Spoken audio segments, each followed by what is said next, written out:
Hello, welcome back. I hope you're doing well today. This is week 4 in our elective series on pursuing health. Thank you for joining me over these last 3 weeks. I hope the information so far has been helpful. Maybe you've been able to already apply some of the things you've learned to your life. I'd like to take just a brief minute or two to review what we've looked at so far, and then we're going to dive into our topic today.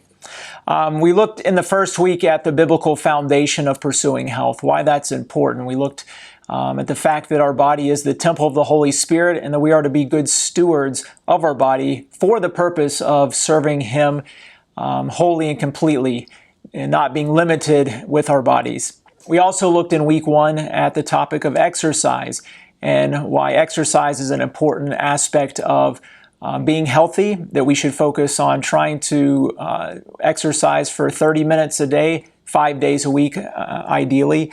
And this is something that we need to do in moderation, but it is important to incorporate it into our life. In week 2, we looked at the topic of nutrition, looking at the fact that healthy eating patterns are very important for supplying our bodies with the nutrients that they need to stay healthy. We looked at the macronutrients and micronutrients, including the carbs, proteins, and fats, even dived into fiber and why that's good for us, and then being careful about our sugar intake. And then last week, we looked at the topic of stress and how chronic stress can definitely be something that can damage our bodies and cause us not to be as healthy to be productive for Him. We looked at the fact that the Bible commands us not to be anxious, but to seek His kingdom, that through prayer and supplication with thanksgiving, that we should let our requests be made known to Him, and that He will give us peace and that He can sustain us through the difficult trials of life. So, and we also finalized that lesson last week looking at some tips of how to manage stress as well. So those were the last 3 weeks, looking at different aspects of pursuing health. Now in this final week, we're going to look at another topic, and that's the topic of sleep. And when you think about being healthy, sleep might not be the very first thing that comes to mind. We probably would think about things like nutrition, about our exercise, but a lot of times maybe sleep is something we overlook or think that we can kind of get by without sleeping as much as we need to or not having the best sleep hygiene.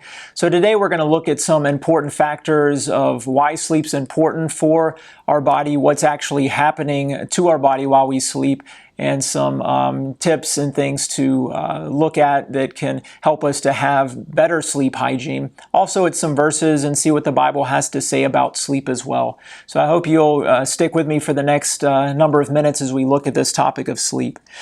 A few statistics. The CDC actually estimates that about 1/3 of Americans don't get enough sleep. It's really amazing when you think about that.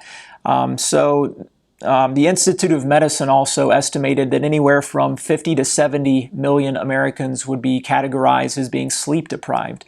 So it's obviously an epidemic out there that many people across our country are not getting adequate sleep. They're running too hectic of a life to be able to put down the smartphone or turn off the television and get the sleep that they do need.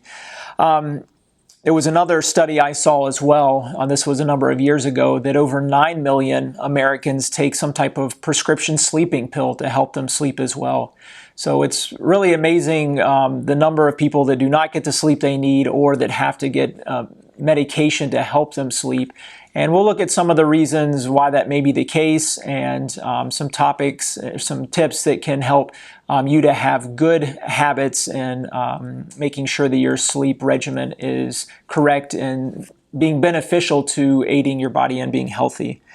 Why is lack of sleep not good? Well, I think we've all seen maybe personally where you've either not gotten very much sleep because you had a project or some maybe school task that you had to get done, and the next day you definitely didn't have the focus and the ability to just stay engaged with conversation or in the classroom or even at your workplace.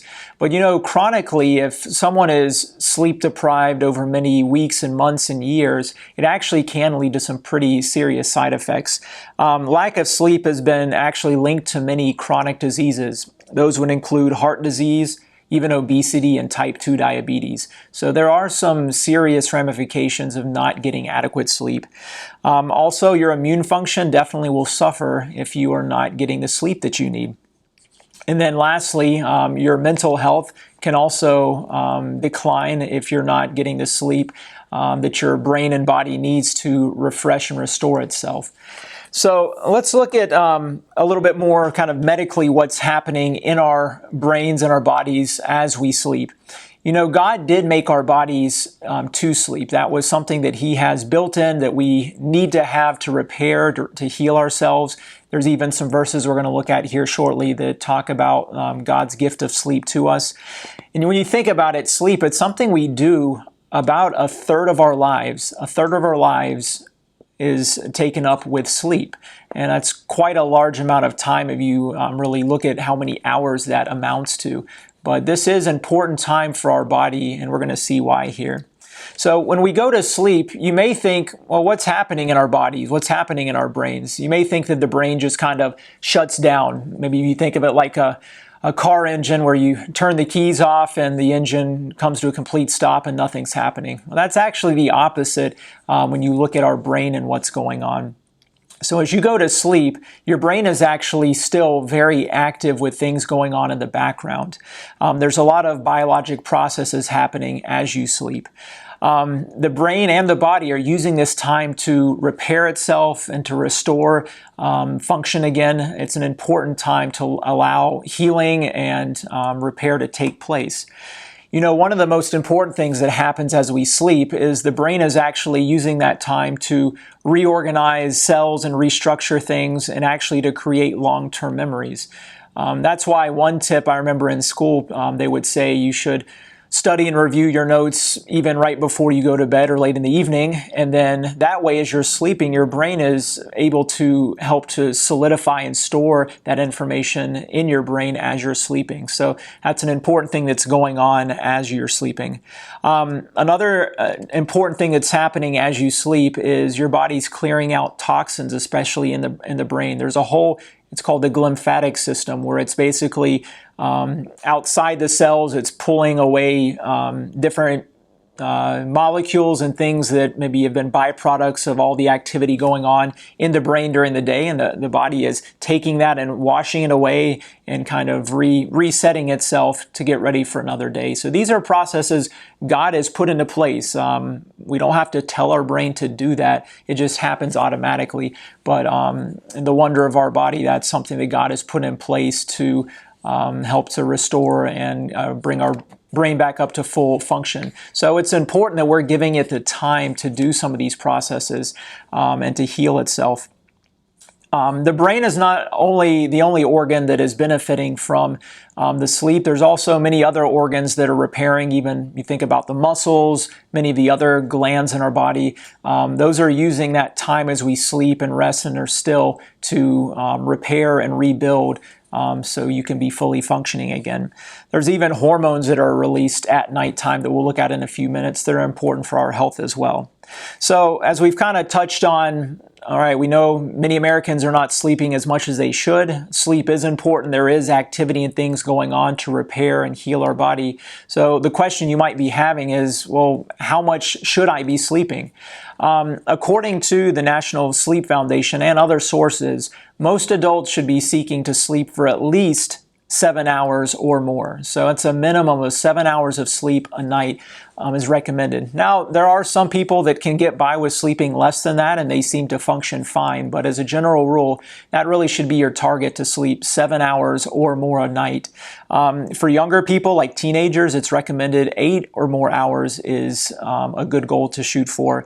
And then even younger school-age children, maybe over the ages of 6 years old, 9 or more hours would be a good target goal. So, but for adults, 7 hours or more should be what we're trying to get when it comes to how many hours a day of sleep. Let's talk just for a few minutes about sleep stages. This is getting a little bit scientific, so we won't get very deep, but just so you understand that this is a very complex process that God has built into our bodies as we sleep. So there's two basic types of sleep, and you've maybe heard of these before. There's REM sleep, which stands for rapid eye movement, and then there's non-REM sleep. Each type, REM and non-REM, they're linked to certain brain activities and brain waves that are going on during each of these stages. And keep in mind as we look at these four stages, four of them, that you cycle through these multiple times a night as you sleep. So the first one is stage one, which is non-REM. The first three stages are actually all considered non-REM sleep. So stage one is where you go from wakefulness to starting to drift off to sleep. And then stage two, which is also non-REM, is light sleep, and that's right before you start entering a deeper sleep state. Stage three, which is still non-REM, is then considered a period of deep sleep. And that's what you really need to feel refreshed as you then wake up the next morning, this stage three sleep. You have long periods of stage three sleep, especially during the first half of the night. And then one thing also that is happening is your brain waves are actually slowing down during these periods of very deep sleep. And then lastly, we see that there's stage four sleep, which is considered the REM type of sleep going on. So this is where you do have the rapid eye movement side to side behind the closed eyelids. This normally occurs about 90 minutes after you fall asleep. And I'm sure many of you have had dreams before, probably all of us, and those are normally happening during this stage 4 REM sleep. What's interesting is that God programmed our bodies to really be paralyzed, our arms and legs, during this stage 4 REM sleep. That way we can't go on and act out our dreams. So that's something that He kind of programmed into our bodies. One other interesting fact, as you age, you actually spend less and less time in REM sleep. So that was a brief look at the 4 stages of sleep. And like I said, you do progress through these 4 stages multiple times each night, and each one of them have their own purpose and are helpful. Now we'll also note that there are 2 main processes that are kind of overall governing our sleep patterns. And you've probably heard at least of one of these, and that's circadian rhythm, and then another one is the sleep-wake homeostasis pattern. So circadian rhythm, that is basically just that the fact that our bodies, God's given us our own biologic clock, that our bodies kind of have a sense of when we should be sleeping and when we should be waking. And you think about it, I mean, our days and our years are built on this 24-hour pattern. There's sunrise, sunset. We have this 24-hour rhythm. And our bodies, even internally, sense that and definitely things are kind of built around that rhythm. It controls the timing of our sleep, even directs other daily functions such as body temperature, metabolism, even hormones when they're released. So how does this happen? Well, one way is that in our eyes, in the retina, there's special cells that actually can sense light. And as it gets darker, it can start to sense the decreasing amount of light, and then it will start to signal and trigger our brain that we need to be getting ready for sleep. There's a gland in our brain called the pineal gland, and it releases a substance called melatonin. You've probably heard that. Maybe you've even taken melatonin to help you sleep. But as you get closer to nighttime, that level of melatonin is increasing in the body. The pineal gland also releases another hormone, growth hormone, and that's a hormone that as we sleep is helping to grow and repair our body as well. And then cortisol levels, they're decreasing as we fall asleep, and then they rise as we get closer to morning time. So you can see there's a lot of things happening in our body as we get ready for sleep, as we go into nighttime, and as we are sleeping. Hormonally, there's a lot of things happening in our brain and other organs, a lot of activity. So you can't think of sleep as just that everything is shutting down, but there's actually a lot of things in the background that are happening to help keep our body healthy. The other process that I want to just briefly touch on is this idea of the sleep-wake homeostasis. And this is just a drive that God's given us as well to help balance times of sleep and times of wakefulness. So our body is kind of keeping track as we're awake through the day, and then there becomes a period of time where our body starts to give us signals, hey, it's been a while since you've rested, and that time is coming up soon. So we kind of get these signals from our body that it's time for sleep. And that's just something else that God's instilled in us as well. So it's amazing we have these two processes that are helping to make sure we're getting the rest that we need. Now we can fight those, and we can use substances like caffeine and other stimulants to help stay awake for longer, but that's something we're going to talk about here in a few minutes when we look at some tips and some other ideas and considerations when we think about healthy sleep patterns.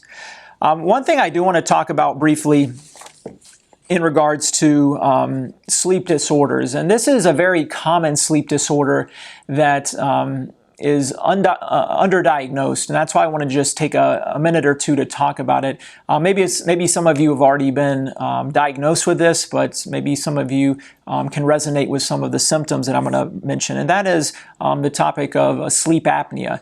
Now, there's technically two different types: obstructive sleep apnea, where there's something actually physically blocking your airway, and that's the more common type of sleep apnea. And then there's central sleep apnea, where actually the brain systems are kind of having problems controlling the muscles that are used for breathing. But sleep apnea is something that has been estimated that maybe even 9% of the population has. So it's a very common sleep disorder problem out there. Like I already mentioned, it's underdiagnosed. So what is it? Well, when you look at the word apnea, that's basically breathing pauses that last at least 10 seconds. So it's breathing that's paused, and it happens briefly, normally not for long periods of time, but it's something that's happening repeatedly, and it interrupts someone's sleep. Why is this a problem? Well, first off, it can cause your blood oxygen levels to drop, and that's not a good thing. And then that can lead to other issues, one of them commonly being increased blood pressure. And high blood pressure over long periods of time, we've kind of looked at this in other sessions, it can lead to things like heart disease, even heart attacks and stroke. Also, some other problems in the brain. You might not be able to concentrate and think as well, or even memory problems. As we talked about the brain during sleep time, that's when your brain is reorganizing and setting in these long-term memories. So sleep apnea is definitely something that we should be aware of that could be a hindrance to good sleep.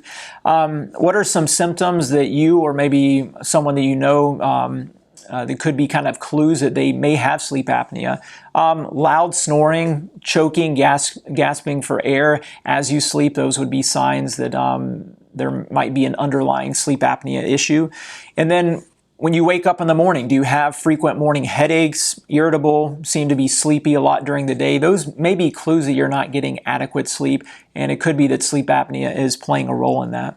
What are some risk factors that you need to be aware of? Well, sleeping on your back is definitely more of a risk factor, just because, like I said, obstructive sleep apnea is something where there's something physically blocking the airways. So as you sleep on your back, there's more of a likelihood of something kind of getting in the way in your airway and blocking that airflow. Obesity is another risk factor, different other anatomical considerations, even family history is a risk factor as well. So it's important that if you think you may have sleep apnea, that you talk to your doctor about that. He maybe would even order a sleep study, and then if you they do find that you have that, you might need to wear something called a CPAP machine that's helping to have positive airway pressure to help you breathe better at night. So I just wanted to take a few minutes, because it is such a common sleep disorder, that I would want you to be aware of it, and in case you or a loved one has that, you can explore that more. Now let's take just a few minutes to look at a few Bible verses. The Bible actually does have several verses that talk about sleep, and we will read and look at just a few of those right now. In Psalm 4, verse 8, it says, "In peace I will both lie down and sleep, for you alone, O Lord, make me dwell in safety. So we see here that in peace, God gives us sleep. And I think this is an important point. For many of us, we're very busy and lives can seem stressful or hectic. We can be anxious, as we talked about last week in the topic of stress. And sometimes our mind and brains are racing throughout the day, and even as we go to nighttime, we lay down. And I think it's important to ask the Lord that He helps us to rest, because if we are just focused on our own concerns and cares, that could be a reason why we're not able to get to sleep, that lack of trust in Him. So, you think of another example of Jesus when He was with His disciples and on this boat during this major storm on the Sea of Galilee. There Jesus is sleeping and resting in perfect peace, and the disciples are all concerned. So we see this example of Christ. He's having that trust in His Heavenly Father, able to sleep in even such a serious situation. So something that we just need to keep in mind, that could be also a hindrance to getting good sleep. Another verse in Psalm 127:2, it says, "It is in vain that you rise up early and go late to rest, eating the bread of anxious toil, for He gives to His beloved sleep." So we see here that God gives us sleep even in the midst of busyness, of work, of all the tasks of life, that this is something that God has called us to, and that He has given to our body to have a time of rest and refreshment. And then also in Psalm 3:5 it says, "I lay down and slept. I woke again, for the Lord sustained me." So here we see the Lord is sustaining us, and He uses sleep to do that. To contrast that, one other verse to consider is in Proverbs 6:9-11. "How long will you lie there, O sluggard? When will you arise from your sleep? A little sleep, a little slumber, a little folding of the hands to rest, and poverty will come upon you like a robber, and want like an armed man." So we can see that too much sleep may reflect laziness. So it goes back to the idea of moderation and everything when we consider health and really every aspect of our lives, but also when it comes to sleep, that we do need to do it in moderation, and too much may not be a good thing. As we wrap up some of these sections here, one last important one is tips about good sleep hygiene. What are some things that you can do to ensure that you are making sure that you're getting the best sleep possible? So first off, be consistent. It's the best idea to have a consistent sleep pattern and to follow that, even if it's during the day, on weekends. Stay consistent. Go to bed at the same time. Try to get up at the same time, and that will help you to have a good pattern to follow, and your body will respond well to that. As we've already talked about how much sleep you should be getting, a goal should be at least 7 hours or more of sleep is a good goal. Make sure that your bedroom is dark and quiet and relaxed is another key for that. And then avoid large meals and caffeine before bedtime. Caffeine is something that many of us get in coffee, but we need to limit that too close to bedtime. Caffeine's been shown to be in our systems even up for 5 or 6 hours or more after we drink it. So it's probably a good idea to limit caffeine anytime late in the afternoon and evening, because that can hinder our sleep. Remove electronics from your bedroom, TVs, laptops, smartphones, because that can also stimulate our brain and hinder us from falling to sleep well. Avoid long daytime naps, because then you're not very tired when it comes to the evening time.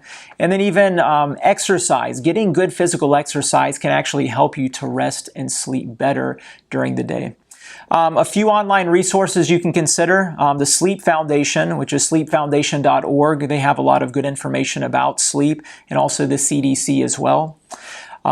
So that's it for our topic on sleep here, the fourth and final week of the series of electives. I really do appreciate you taking the time to watch. I hope the information has been helpful, and hopefully you've been able to already apply some of this information to your life, so we can look at pursuing health and using our bodies for His glory. Well, I hope you have a good rest of your day, and thank you once again. Take care.